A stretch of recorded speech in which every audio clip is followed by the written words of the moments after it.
afternoon. This week, I'd like to play a game. And in this game, we're going to pretend that I'm a business and you're a customer. And at my business, I keep the door locked. So when you want to come in and shop, you have to ring the bell or knock on the door. Then I have to get off my ass, walk to the door, and ask you, why are you here? You say, to give you money. And I have to decide, do I want to let you in or not? And I open the door, and I let you in. And I do this for every single individual person that shows up at my business.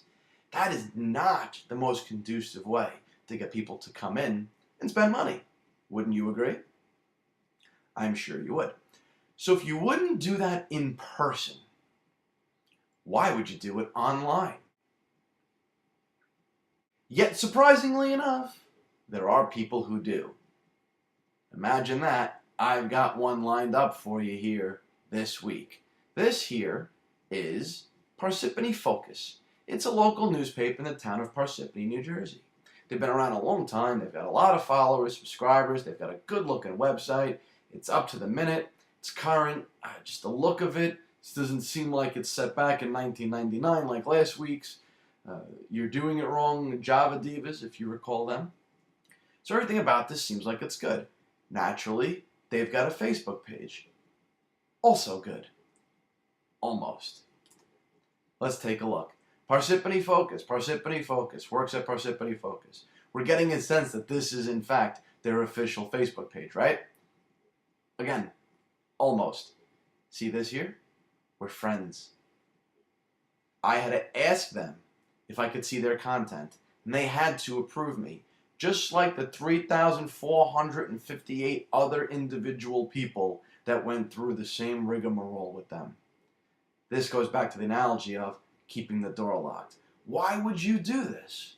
So, before I freaked out and put them on the hit list, I asked.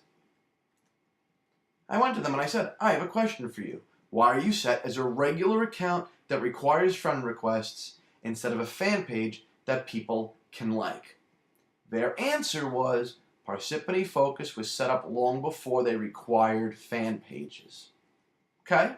I said, all right, I got you. I noticed these things I wanted to ask. I just wanted to kind of get their take and see if they were going to bullshit me or not. What do you think I came up with?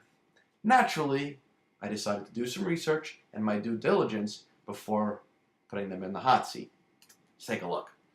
When did this page launch? You can see here their very first post, January 1st, 2010. Okay. Next thing is to find out when fan pages actually launched. Here we go.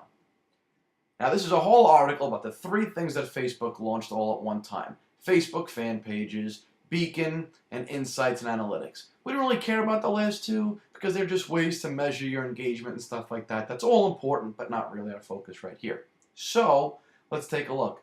More than 100,000 Facebook pages launched today. Mark Zuckerberg, the CEO of Facebook, detailed how Facebook pages allow users to interact and affiliate with businesses and organizations in the same way they interact with other Facebook user profiles. This is the announcement of the open door fan page policy. Back then, it was become a fan rather than like it is today. However, the words on the button, inconsequential.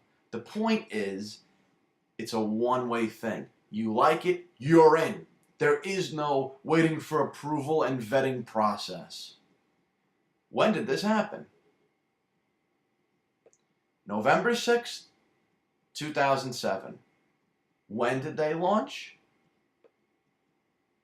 Where did they go? January 1st, 2010. It's safe to say that they have no idea what they're doing, and rather than admitting, I don't know, this is the way we knew how to do it, our bad, they decided to bullshit me.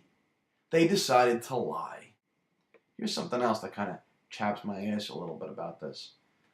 Every day, they announce happy birthday to everybody, which is a nice little thing. What you'll notice here is that Barbara Christopherson, happy birthday Barbara, is not clickable. Same thing with Ben Nett, happy birthday Ben. you'll notice that all of these people are not clickable, except for this last one down here.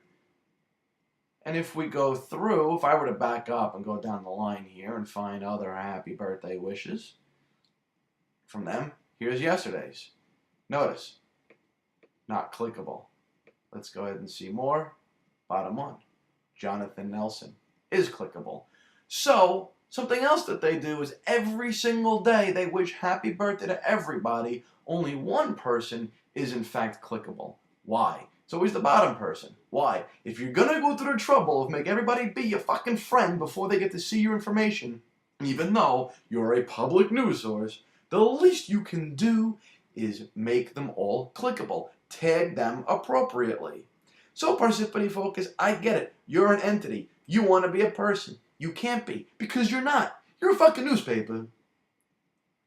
I want to go and pick up a Parsippany newspaper, and I want to see if there's somebody standing there waiting for me and saying, we need to approve your purchase of this newspaper before you can walk off with it. Are you kidding? How stupid. No business in the world would do that except for them, and then they justify it and they lie about it. Safe to say, they're doing it wrong. What do you think? And there you have it.